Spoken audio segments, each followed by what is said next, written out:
I'm JB. This is All About Home Construction, and here's your hosts, Terry Cannell Beck and Randy Blake. That's right. Good morning, Randy Blake. Morning, everybody. How are you, buddy? And morning to you. Sorry, I got out of rhythm. No, it's okay. It's okay. You can thank the listeners first. I appreciate that. Whew. It's a Saturday morning, though. Cool, isn't it? It's a little chilly in the mountains of, June, 8th. So Yeah, you'd think it'd be a little warmer. That's all right. I think it's great. You guys are just complaining. To me, this is, 50-something degree weather. 60-degree weather is the best. But you hey, know what? You know what? We're cool and think about California burning down Right? again. Well, here's the thing. Whenever you're on that tractor this afternoon complaining about it being too hot, sitting on that tractor, just remember what you just said. I'm cold. That's all right. I can handle the warm tractor. This senior citizen stuff is, I don't know. Catching up. Yeah. Well, anyway, thanks for listening to us all about home construction. Give us a call today, 828-262-1567. Check out the podcast, All About Home Construction. Moving on up in that world as well. So we appreciate all those listeners. Yes, we do. And, yeah, it's good stuff. Good stuff. So lots of cool stuff around the corner, too, for us, hopefully. So, well, what's been going on this week, man? Besides hay. Hay, and we've gone back to maintain a older house this last week, and not much, but when we did this house in 2006, they still had some old cast iron lines in it. Okay. And over the years, the line going outside to the septic tank was cast iron has Starting begun to corrode, yeah. corrode on the inside. So toilet paper and stuff like that, and feminine products, if people come to find out, were hanging up inside. Mm-hmm. And it come to the point that probably we've done it twice. Went over with and augured it out. Yep. Then it got to the point that it was stopping up just with hardly nothing. Yeah. So this was an odd house, not really an odd house, but it was built in 41. Okay. And it had a low ceiling. Didn't have an area really for a furnace, so we had to build duct chases all the way around the basement. Yeah. And that allowed us to have heat in the basement, zone the basement on its own, and zone the first floor on its own. Nice. But then we had to go upstairs in the attic and fix a place.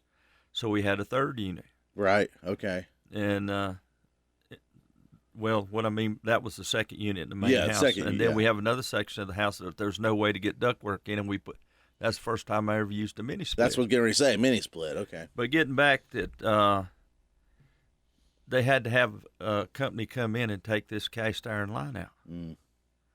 And that's not easy or cheap.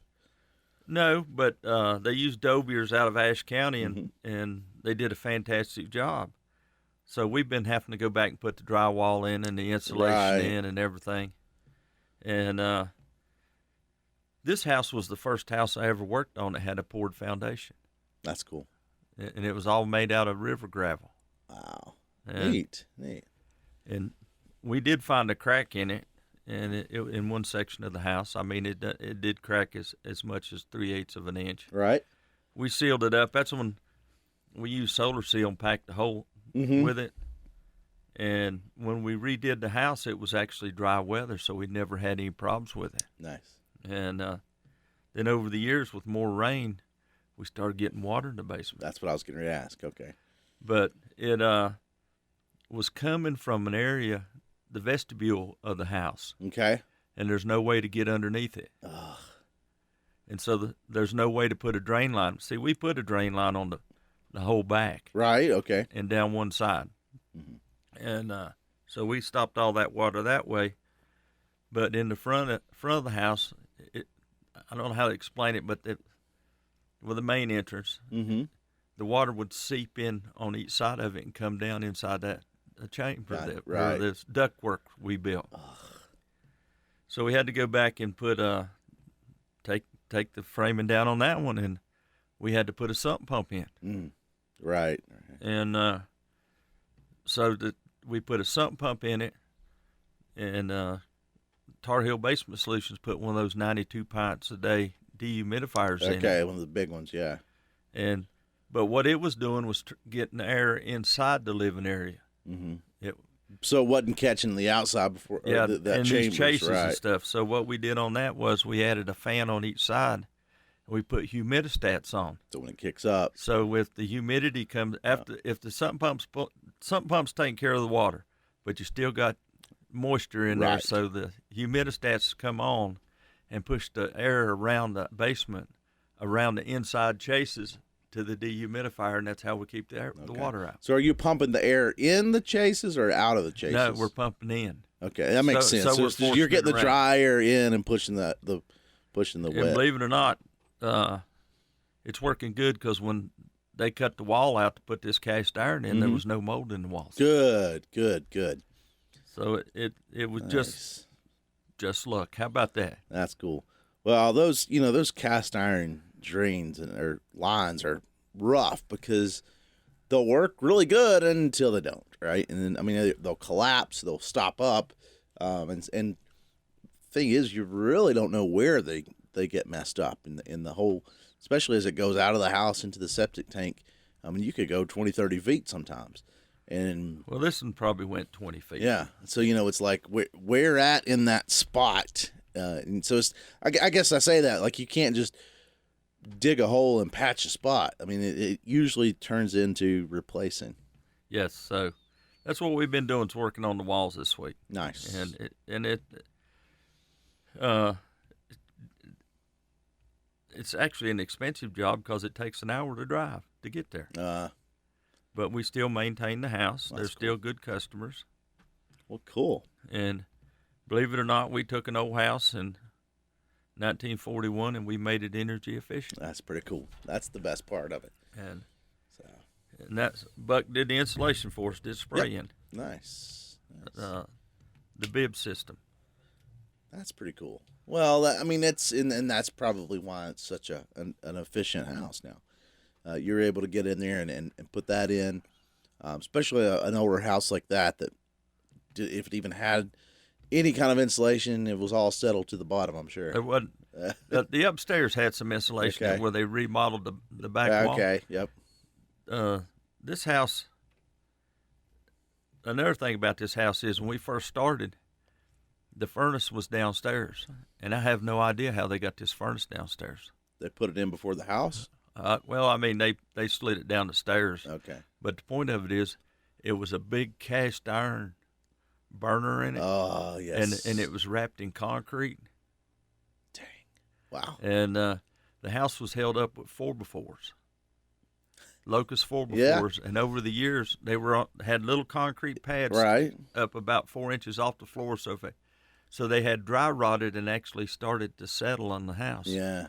Adam couldn't walk in the basement without hitting his head. Wow. Where it dropped that much. Yeah, and That's kind of scary, though. I mean, at what point's it going to just fall through? well, it actually it was quite stable, Okay. and we went in to do about an $80,000 remodel, Mm-hmm.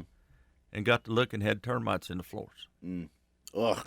So that we had to totally gut the whole house. I hate those things. So when we got to jacking it back up, and leveling the floors and everything, we were actually pushing the load all the way up to the second floor. Right. And which we paid attention to the second floor, but we put LVLs in it, Mm-hmm.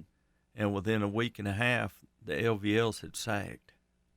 From just the weight? The weight, because they had brick upstairs on the second floor that had and was transferring the load all the way down on a certain point in the basement. So it wasn't going out to the footer. No, and Okay.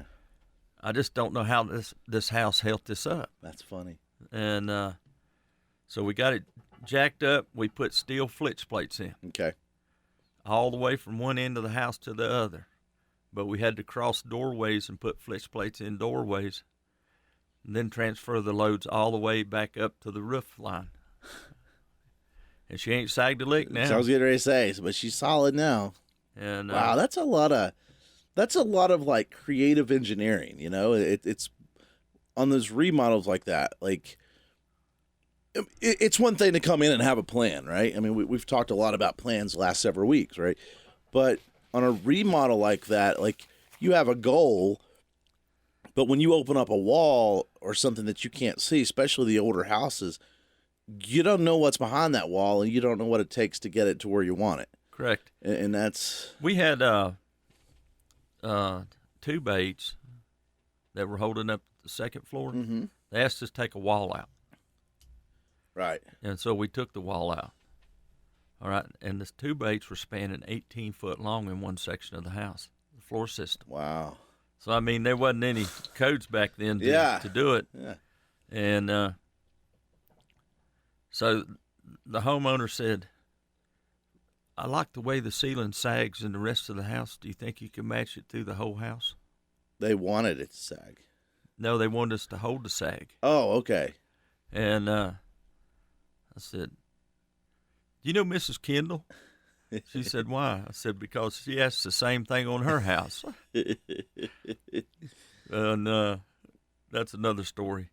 So I said, "We'll try. Right. We can't guarantee it." And we had to go down in the basement, Mhm. build our cribbing up to support that floor to hold it to make sure it couldn't move. Right.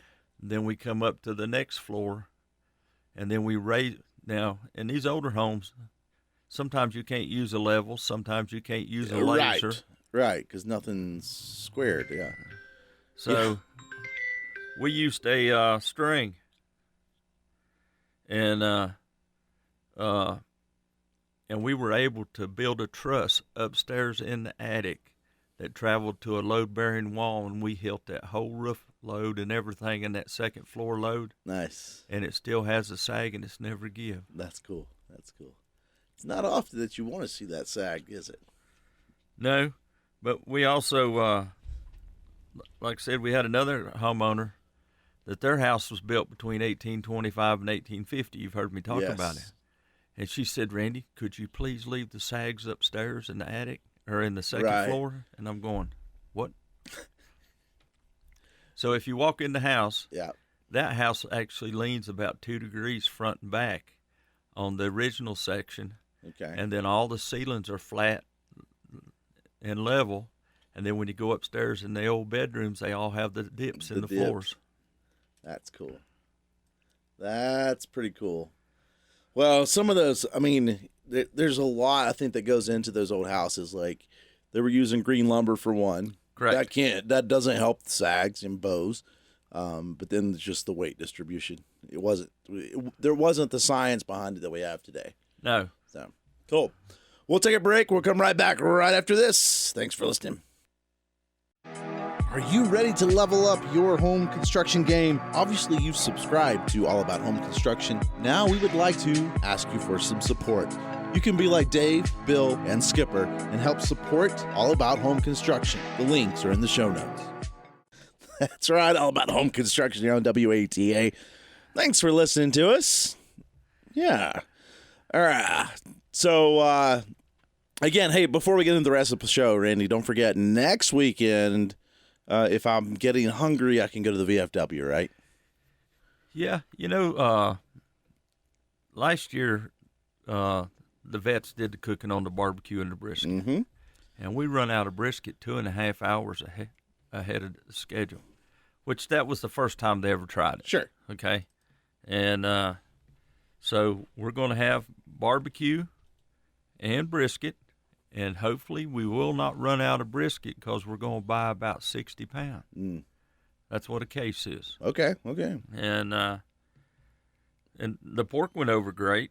The biggest thing was the wind. Them guys cooked all night long in that windstorm. And it's like, And we have to laugh at one of them because he got up, and the wind was so hard it blew a chair, and he tore his ACL in his knee. So they talked about this year getting bubble wrap to wrap him in and duct tape to tie him to his chairs. Nice. So that's next weekend, the 15th. Yep. Go by the VFW and check that out. So. And we do appreciate it. I mean, golly, the steak night was awesome. I nearly sold out of steaks. Nice. And I guess to prove a point, because I really didn't think it would happen, but we had so many people come in and want that 32-ounce ribeye. Yeah. So, and we Nice. also had quite a few people come in want a 24-ounce ribeye. All right, there we go. So I ended up cutting on the spot 32-ounce and 24-ounce ribeyes for that Sweet. dinner. Good. Love it. And I cut a whole 18-pound loin on the deck as people ordered. That's awesome. Well, cool. All right. Well, I'm going to set you up here for the rest of the show here, and because it's something. So let me go back to a week or so ago, 2 weeks ago, I guess, and I'm in the shower, and I hear this. So let me back up. Put clothes in the washer dryer, and I go take a shower. I hear this weird noise. What in the world? So I get out of the shower. Come to find out it's my dryer. So, long story short is I had to pull it out. One of the girls had a bobby pin in their that somehow got sucked into the fan of the dryer, and that bobby pin was catching that fan. Anyway, so his crisis was averted, but I did have to take the back out of the dryer, and get to the fan and all that. So if you've ever worked on a dryer or put one in or a washer, you know how much of a headache it is. It is, and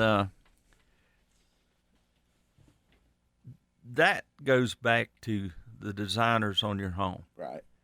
And, the old days of the old washer and dryers that didn't have any printed circuit boards, Mm-hmm. they got hot. They were all mechanical. They didn't burn up. Right.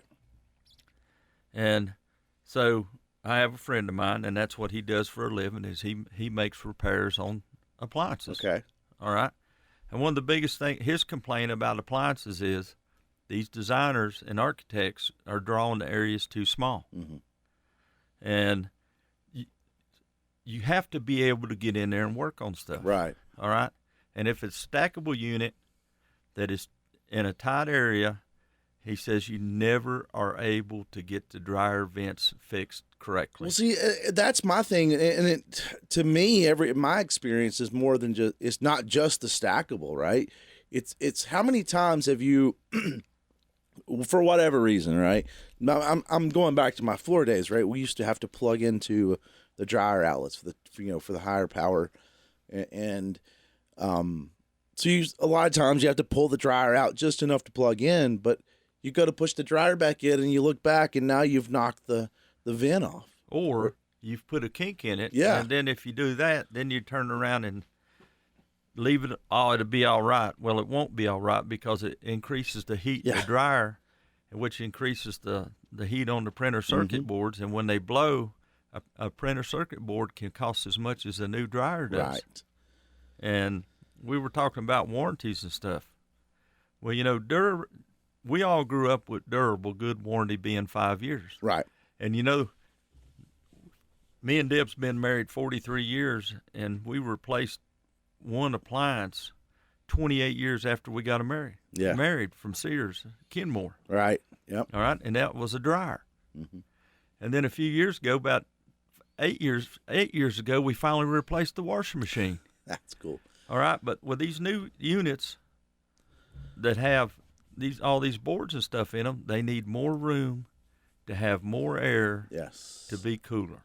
Well, that's it, right? It's more than just the workspace, right? Like you want some space in there to work, but yeah, there is that, and especially as we get more efficient houses, right? You're not getting that draft in. Not that the draft will make a lot of difference, but I would imagine it's just that much tighter around the vents and stuff itself. Or you're not against a cold wall anymore, because it's better insulated. And, Correct. It's a solid pour yeah. wall now, and and that's important because we're bidding on a house right now, and I really think the mechanical room is too small. Mm-hmm. Okay, because first off, the good thing is it's a truss floor, Okay. and with the truss floor you can get your ductwork up and go across. Right. The only people that have to worry about stuff is the plumbers. Mm-hmm. Because heat and air guy has to size the whole house off that main channel. Right. Ductwork. Right. So this is nearly a full basement, which is be zoned different than the other, and they make them too tight. Utility rooms need to be bigger areas. Sure. All right, especially it's not too bad in the city because you got your furnace and you have a hot water heater. All right. Well, when it comes to the country, you got your pressure tank. Now you got it all. I don't want a buried pressure tank. I want my pressure tank in the house where you can get to it. And so if you put your furnace all the way in the back of the utility room, then you have your hot water heater, then you have your pressure tank, or vice versa, you have your furnace first, and the location of the door is important because, like, this one utility room only has one door. Yeah. So you got to work around everything else to get to the whole point. So let's say you put that furnace in the back of the room, the back of the utility room, and it goes bad. Right. Now you have to pull the hot water heater. Now you have to pull the pressure tank. Yep. And you need enough room to be able to work on these appliances. Well, especially when you're dealing with, I mean, when it comes to the utility, right? You're dealing with electric and water, and both of those are at their own hazard in their own way, right? And so when you don't have the room, it's just making, especially with the water, right? Like if you can't get in there to properly turn everything off, or when you have a leak, you can't get in there to stop it in time because you can't, because you know, how many times if you, for instance, the pressure tank, like you were saying, if you've got a leak somewhere before that hot water tank and you have to get to it, well, now you got to pull that hot water tank out of the way, then get in there to fix it. You know, there's just no room. And I think it's the same with, you know, I mean, washers and dryers, I'm throwing that in there too. And it's all, like you said, it's all about how do you get in and out. To play devil's advocate, though, if you're designing a nice laundry room and you leave plenty of room for, you know, for washers and dryers to go in and out and work behind them, you know what's going to happen, though, don't you? It's going to end up with shelving. Yeah, correct. And it's going to be, you know what I'm saying? Like it's people are going to fill it in. Well, that's the room of convenience. Right. Okay. But, you know, like we've talked about in the past where, you know, my uncle said, well, you know, I might get old and I need more room. So we designed that couple of the houses we built with 4-foot hallways, Right. 3-foot doors going into bedrooms and stuff to make everything more accessible and easier. And people don't think like that.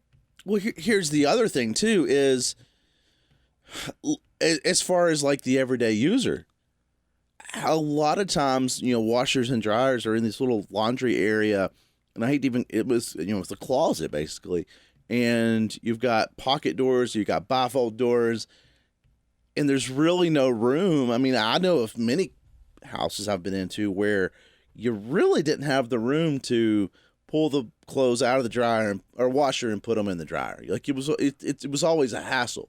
Yeah. Doors in the way, or there's not enough room, or I wish there was a standard like washers on this side, dryers on that side, because there's always backwards, and it seems like more times than not the doors always open the wrong way. Yeah, and you can't reverse the doors on that. And we built a house in 2002 that the washer and dryer and a half bath was all tucked in one area. Wow.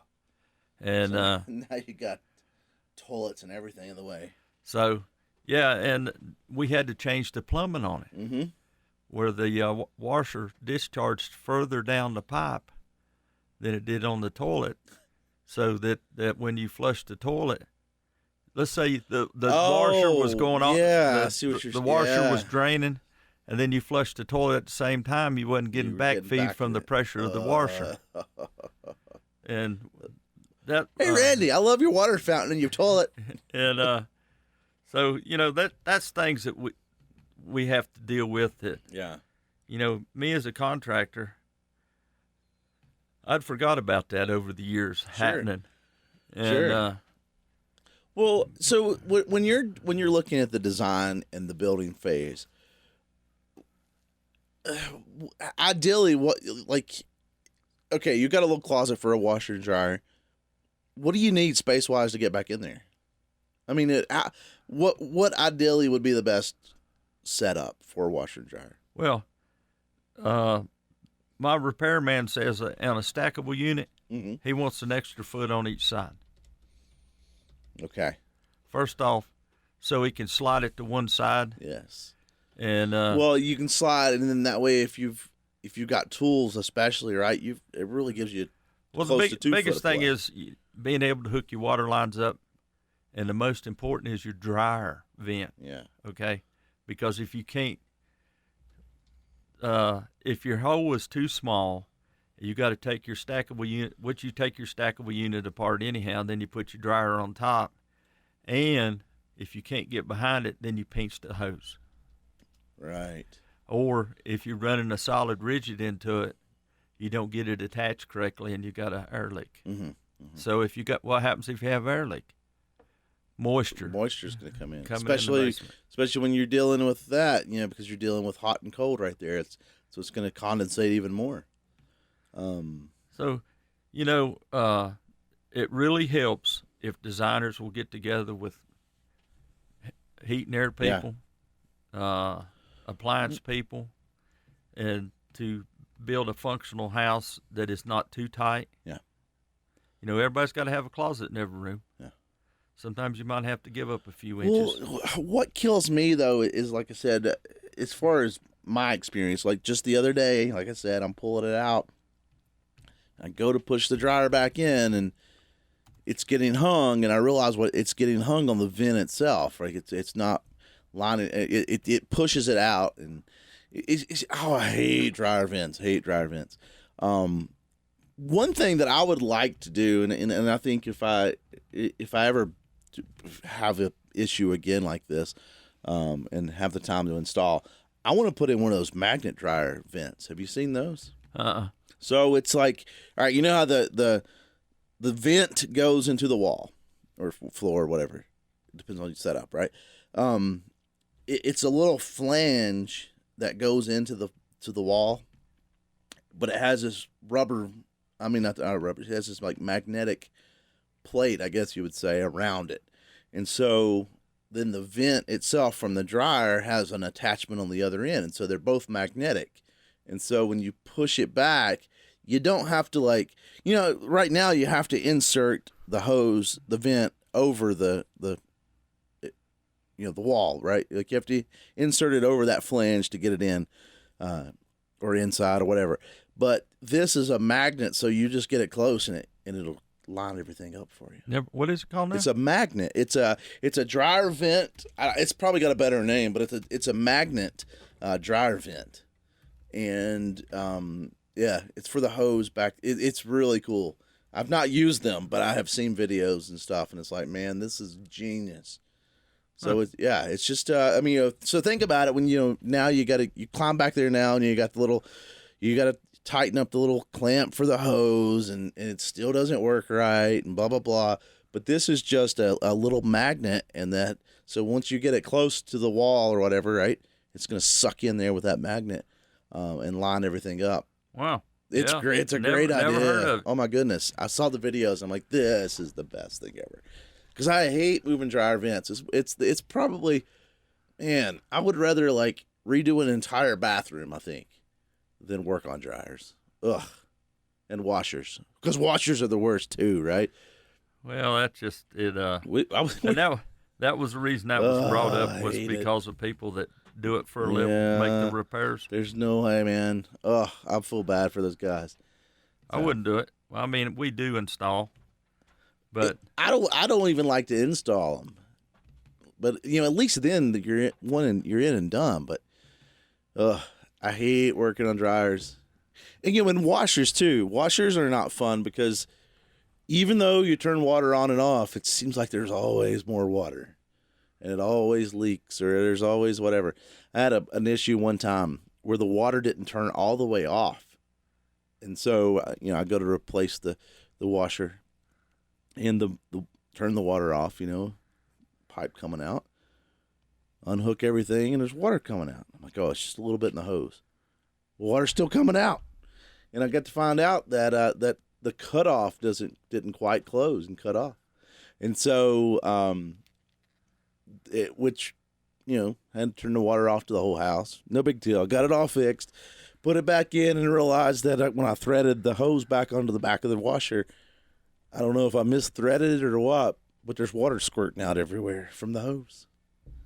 So anyway, I hate washers and dryers. That's kind of where I'm going with this. Well, guess what?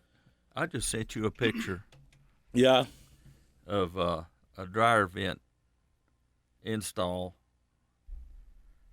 First off, the aluminum tubing is not, the flex pipe is too long. Yep. All right, but the point of it is when it gets too tight that you can't get to it in these rooms. Yep. It crimps it, it squishes it. Well, I put that back into architect and designer's court because they don't install for a living. All right, let's get back to we had a question on on our home, right. The sheet that we give out last week. Checklist, right. Checklist. And one of the questions was that we didn't cover a topic on doors, okay? Mm-hmm. Well, there again, let's put it back into designer's table. Right. They're not supposed to talk price, all right?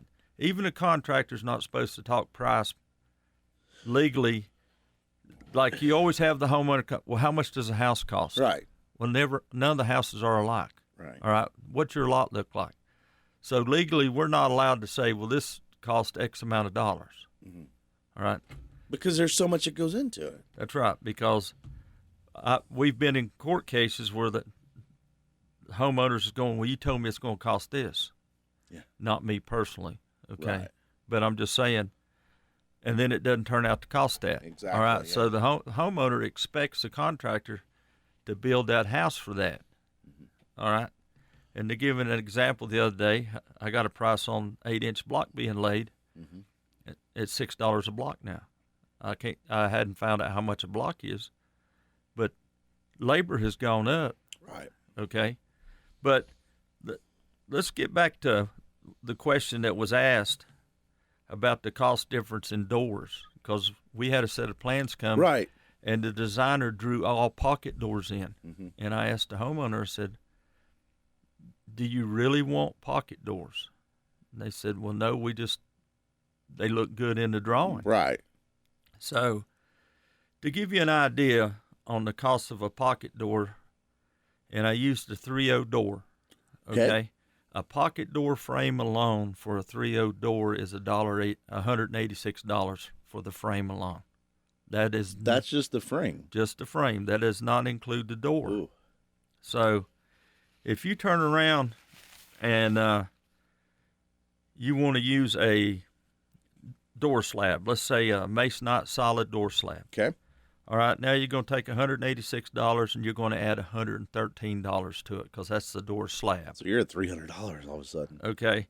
And then if you want to change that door over to a 6-panel stained grade wood door, now your pocket door frame is $186. The slab alone for the 6-panel door is $278. Wow. So now you're at almost $500. $464 for this pocket door.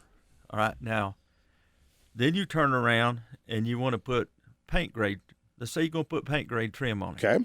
All right, that paint grade trim's going to cost you $1.11 foot. Mm.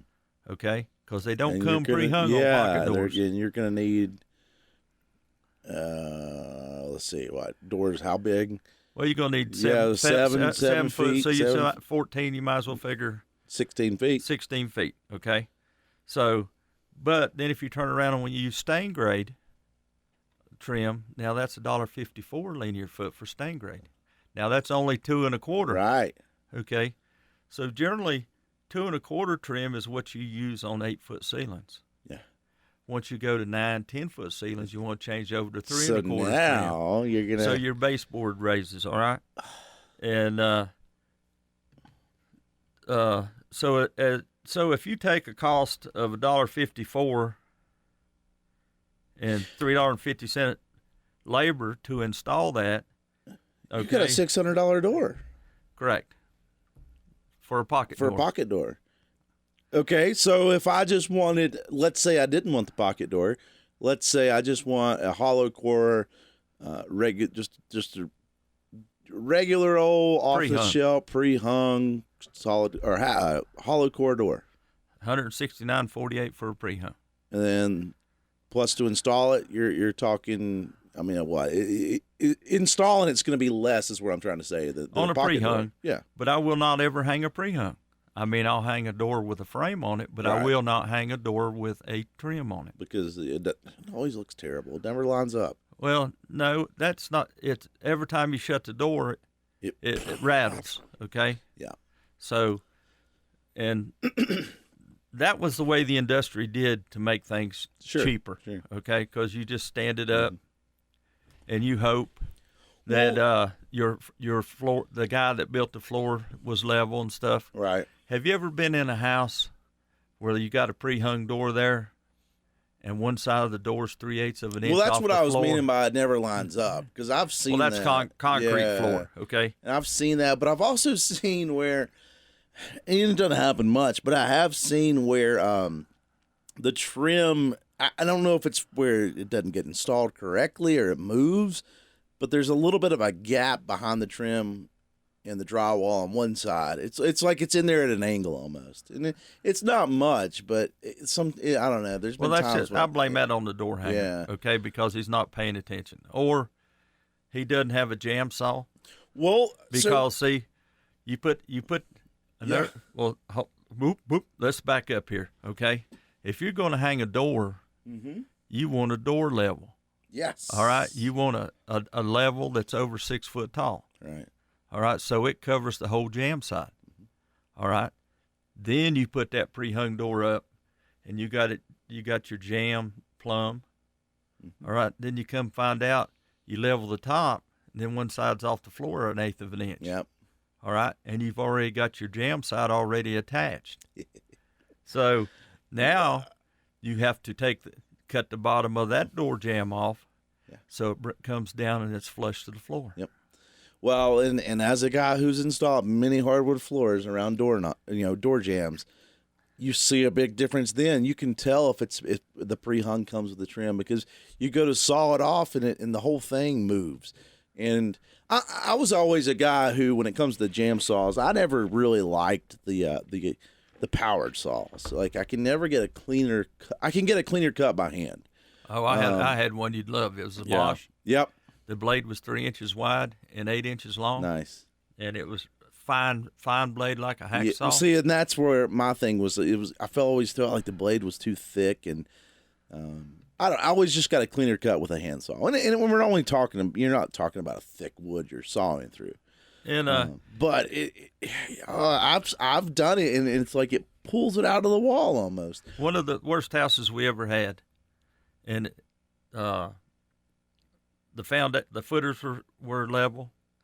We shot them in. The top of the block was within a 1/16 of an inch. Yeah. All right. And the problem was with the floor trusses was much as eighth of an inch variation. Now, with the hardwood floors, it took a lot of it away, Yeah. and you could Right. nobody You could ever wouldn't see really- it. Yeah. But when, let's say you come off, now you're going to laugh about this. We had one floor truss that was a 1/4 inch higher than the rest of them. Wow. I mean, we set it up, Right. and we didn't catch it till we was putting the outside Okay. 2x4 band on it, and then we noticed it. Then at that point, we it's noticed, a little and too late. believe it or not, we had to plane the top of it down to match the To rest fit. of them. Well, so I did a floor one time. I mean, it's happened once or twice where cut the door jambs out, and because I always cut them out. I leave myself room. I mean, you move around, so I cut them out. That's part of my prep work, right, for laying the floor. I get up to it. The next day I'm laying the floor. I get up to it. The board won't fit underneath it. The jam where I'd cut it wasn't installed correctly, and it settled. It done enough. settled overnight. Yeah, and I was like, and I had to pry it up and get it, but it's like, I don't know. Door jams, they can be a pain, but like you said, there's a big difference in those pocket doors and then those others. And because here's the other thing, while we're talking about floors, when it comes to installing a pocket door, there's a lot more work and a lot more stuff, if you will, that goes into installing a floor in a pocket, at a pocket door than it is a regular doorway. Because you got transitions. Because typically a pocket door, you transition into maybe a tile or something. It's just a lot of extra work, and I that's where I was going with the install price. Right, is like it's going to be cheaper to install even on a new construction. It's going to be cheaper to install a regular door than a pocket door, and I mean, cost wise, I know you got to build the wall different. Cost wise, though, there's probably more wood that goes into a pocket door. But no, it's more framing. Wait, I mean, you're framing more like for a with a header and stuff, right? Like an open door, yeah, correct. Like a double door. But still, I'll just imagine there's probably a little more work and a little bit more lumber in terms of materials.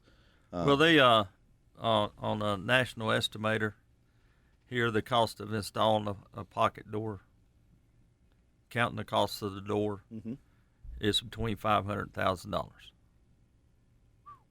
Yeah, and that includes the cost of the door. So, yeah. Well, and there'll be people go out that be listening to this go, well, that's impossible. Yeah. Well, I'm sorry. That's what the estimator estimates it out. I mean, 3-bedroom house, you got 3 closets, 2 bathrooms. That's, that's what, 5 pocket doors? That's $5,000. Yeah. Whereas the other you can do what, $2,000, give or take.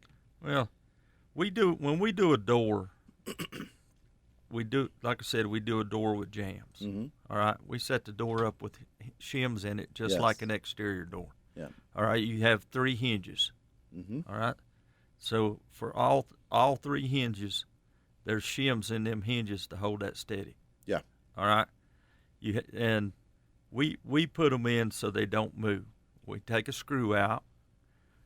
We'll drill through the shims. Then we'll put a 3-inch screw in. Yeah. All right, and my house, a '64 model. Yeah. We're just now starting to get some sags in the older doors. And, that's great. So, and they didn't use shims. They used solid blocks behind them. Yep. All right, we'll take a break. We'll come right back right after this. Obviously, by listening to this podcast, you see the value of All About Home Construction. Well, by joining our listener supporter community, you're not just tuning in, you're standing with us as we are able to support and fuel our passions of the construction industry. As a listener supporter, you'll enjoy exclusive perks, including hearing your name, or maybe even your business name, on our show. So please go to our Spotify website. The link will be in the show notes, and join. You can join for as little as $1 one-time fee, $1 a month, $5 a month, whatever you think you can afford. Every single penny helps to keep this show going as we can continue to grow and do lots more things. Thanks a lot. And again, more importantly, thank you for listening to this. That's right. All About Home Construction here on WATA. Thanks for listening to us. And Randy, we have a caller on the air. Good morning, caller. Good morning, guys. I just wanted to say hi. Thanks for the show, and thanks for the sunshine for a change. Yeah, I did that just for you, Bill. Yeah. I pulled up the weather, and I was like, I don't like it. I'm cold, Bill. Yeah, Randy's cold. It's like... Well, don't get too used to it. It'll... Right. Now, look, just for everyone's sake, I have recorded this show to go for the podcast. So I will save this clip where Randy says, I'm cold. And in about 2 weeks, I'm going to play it for him. And then August 1st, I'm going to play it again. Play it regularly, no doubt. It may be my ringtone when he calls me. I'm cold. Well, it's that time of year where you don't know whether to dress for winter Right. or summer. You dress in layers and shuck them as you go. Just make sure you remember where you put them. Yes. Yes. Well, I wish upon everybody to take blood thinners. Oh, Lord. We're a pharmaceutical country anymore, which is a whole nother subject. But No, I wouldn't put glad Bill, to I see wouldn't the put that sun on shining, nobody. And play that on a rainy day, That's it. That's it. That's it. So, no doubt. How's the hay fever in the hay field? Well, I've got it down. I don't have it all down. My employee that helped me do hay got hurt here about a month ago, not on the job, but so he's not been able to help me. So I'm having to pace myself to make sure between the rains and stuff. And right now I've probably got about 5 acres down. And I mowed and kicked yesterday, and I'll be kicking today, and hopefully I can get it up tomorrow before the rain. And but I dropped probably 50 acres this year. Okay. Well, you got a start anyway, right? Yep. And they say we're coming into dry weather next week, and I don't know. I just don't mind the heat. I used to be the kid that didn't like working at the beach because it was too hot. yeah. Yeah. Well, it's one of those things. It's summertime. Wintertime you can always put on another layer. Summertime, that you can only take off so much and be out in public. Yep. Yep, that's it. Yep. No doubt. Well, guys, I hope I get to see you next weekend. I missed breakfast the first. I actually kind of forgot about that. I had put it on the calendar now. I had the podcast But the patch for First you. Saturday's breakfast, and the other is on demand, I guess. Yeah, Yeah. every third week, like we're gonna have barbecue and brisket this time. I'm standing down in June and July, and actually I'll be in Minnesota in July. Us brothers decided to get together till we all die off once a year somewhere in the United States to go fishing. That sounds like a good deal to me. Close enough to the trout stream where it's kind of fun to catch one and have it on the grill in 5 or 10 minutes. Oh, that's when it's the best. And, that's the biggest thing about this senior citizen is where this one knee replaced, I need the other one now. And I've not even, in the last 3 years, I've not even gotten in the woods to go hunt because I can't walk in the woods. Yeah. There's hills around here. A little bit. To say the least. Huh? Well, guys, I know it's getting close, but I just want to say thanks and hope y'all have a great weekend, You okay? too, Bill. Thank you a too. lot. And Thanks hope so much. to see you next weekend. All right. Be good. Randy, thanks for a good show, and we'll put this podcast out in a little bit. But, yeah, leave plenty of room when you're designing your laundry rooms and utility rooms. Yep. That's the moral of the story today. Well, Randy, good luck, and I guess we'll talk to you next time. Take it easy, man. All right. Bye. Thanks for listening to our podcast all about home construction. Our show airs live on WATA Radio in Boone, North Carolina every Saturday morning. Check out our Facebook page, All About Home Construction. Leave your tips and comments there. Also, subscribe, like, and share this with a friend.